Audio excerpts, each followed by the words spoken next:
क्योंकि ये बुलडोज़र कार्रवाई अपने अंतिम चरणों पे है और जो भी 2 दिन पहले जहाज़पुर में हुआ, रात के अंधेरे में भीलवाड़ा तहसील के जहाज़पुर में बुलडोज़र चलाए गए, वो शायद हमारे हिसाब से बुलडोज़र की आखिरी कार्रवाई है।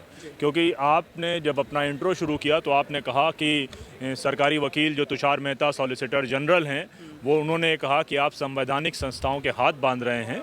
तो ये आपको याद होगा कि 2022 में जब जहांगीरपुरी वाला मामला हुआ था तो एक पिटीशन दायर हुई थी PIL Jamiat Ulama versus municipal corporation Delhi, और उसमें दूसरी पार्टी बनी थी बृंदा करात, तीसरी पार्टी बनी थी जमीयत उलमा हिंद अरशद मदनी, और उसके बाद एनएफआईडब्ल्यू और दूसरे ऑर्गेनाइजेशंस थे।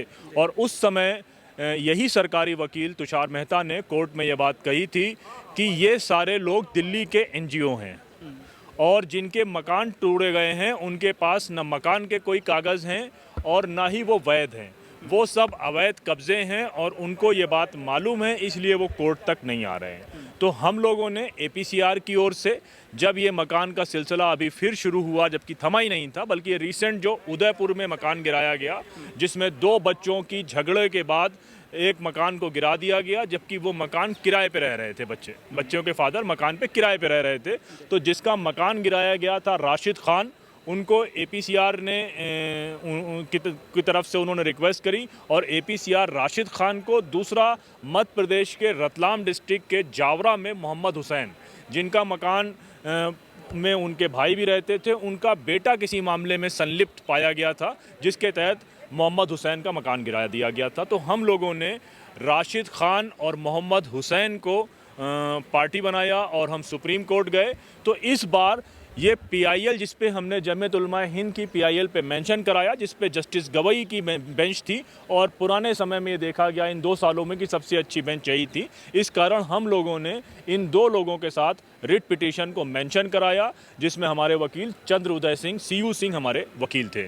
तो पिछली सुनवाई में पहले सुप्रीम कोर्ट ने जो है वो पहली बार मध्य प्रदेश और राजस्थान सरकार को नोटिस इशू किए।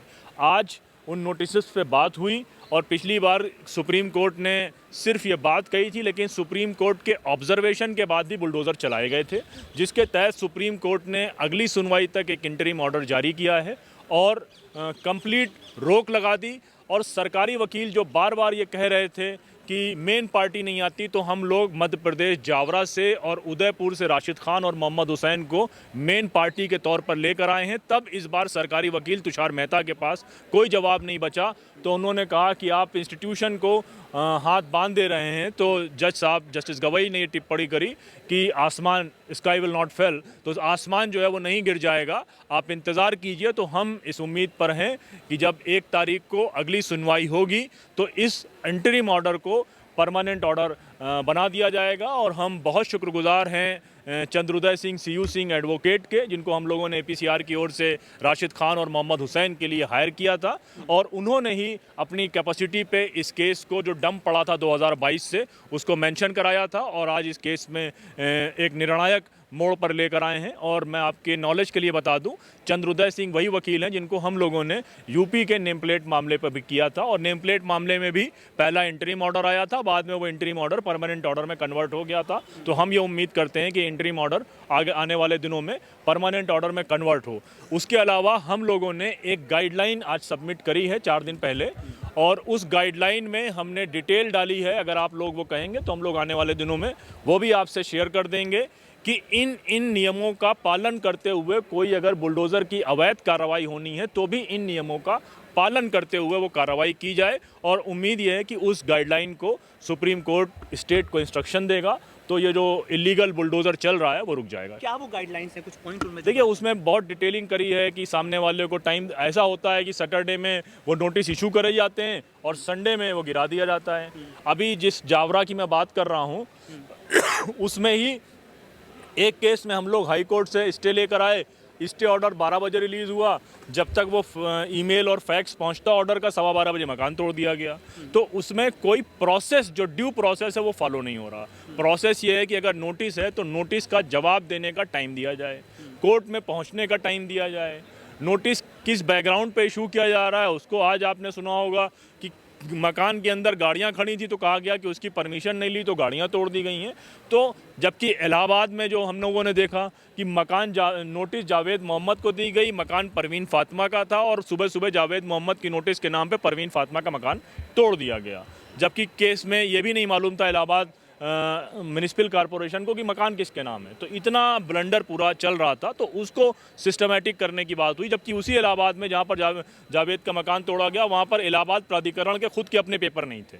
तो हम लोगों ने एक ड्यू प्रोसेस की बात करी है। जिस तरह से लिंचिंग के मामलों में तहसीन पूनावाला की गाइडलाइन सुप्रीम कोर्ट ने बनाई हुई है, स्टेट उसको फॉलो नहीं कर रहा, लेकिन उस गाइडलाइन के खिलाफ इमीडिएट सुप्रीम कोर्ट जाया जा सकता है।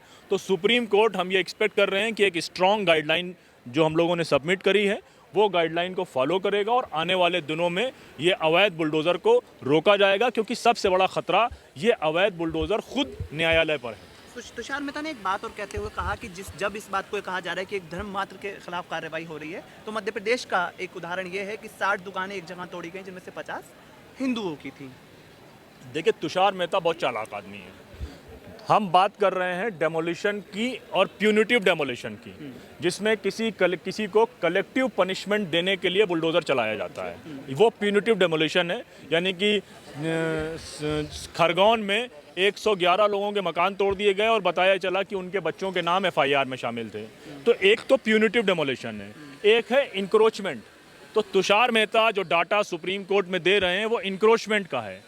अगर अतिक्रमण की कार्रवाई है, नगरपालिका की ज़मीन पर किसी ने मकान बना लिया है, उस पर बुलडोज़र चला है और उस पर हिंदू शामिल हैं, तो आप उसको ऐड करके और उसमें जिन्होंने आपने सिर्फ अपराध के नाम पर आपने बुलडोज़र चला दिया है, उनका डेटा आप मर्ज कर देते हैं। यही इन्होंने दिल्ली दंगे के समय पे किया था। दिल्ली दंगे पे जब हम लोगों ने कहा कि इस पे आपने कितने मुसलमान अरेस्ट किए हैं और कितने हिंदू अरेस्ट किए हैं, डेटा दीजिए, तो उन्होंने क्या किया, पूरे दिल्ली में जो लोग अरेस्ट किए गए हैं उनका डेटा दिया। और जाहिर सी बात है, जब पूरे दिल्ली के डेटा की बात करेंगे तो वो नंबर्स इंक्रीज़ हो जाएंगे, वो नंबर तो कम नहीं होंगे। अब पश्चिमी दिल्ली में तो वो मामला नहीं है। हम स्पेसिफिक बात कर रहे थे कि दयालपुर में, सीलमपुर में के थानों में कितने लोग आपने अरेस्ट किए हैं जहाँ पर दंगा हुआ है। तो वहाँ का डेटा देने के बजाय आप पूरे स्टेट का डेटा दे देंगे जिसकी आबादी 1,40,00,000 है। तो हमेशा जो वो ये बात कर रहे हैं वो कोर्ट को भ्रमक जो है जानकारी दे रहे हैं, भ्रम देने वाली। और उस पर भी हम लोग अगली बार डेटा देंगे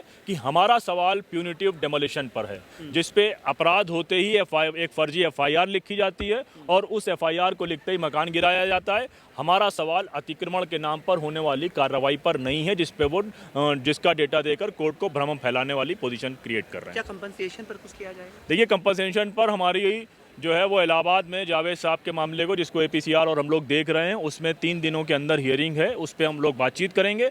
और अगली हियरिंग में हम ये बात करेंगे कि जिन लोगों के मकान अनजस्टिफाइड तरीके से गिराए गए हैं उन पर कंपनसेशन देना चाहिए और कंपनसेशन हमारी डिमांड रहेगी।